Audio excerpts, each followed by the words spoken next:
When it came to us, this car looked like this.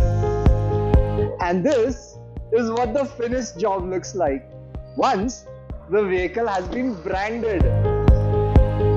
One of our clients wanted to brand his company logo on a black colored sedan, but there was a problem. When you take a standard CMYK print and paste it on a black painted vehicle, the logos do not show up so strongly. They do not look very sharp, and the black paint merges into the colors of the logo.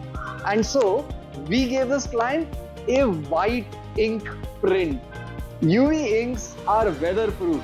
They're scratch resistant. They do not degrade in the heat. And this now becomes the perfect solution for outdoor branding applications like branding on a vehicle.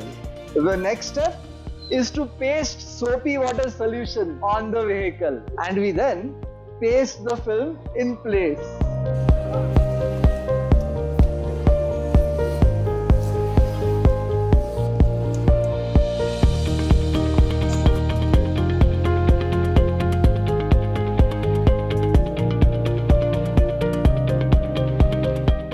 And here are some more vehicle branding jobs that we have executed at our place.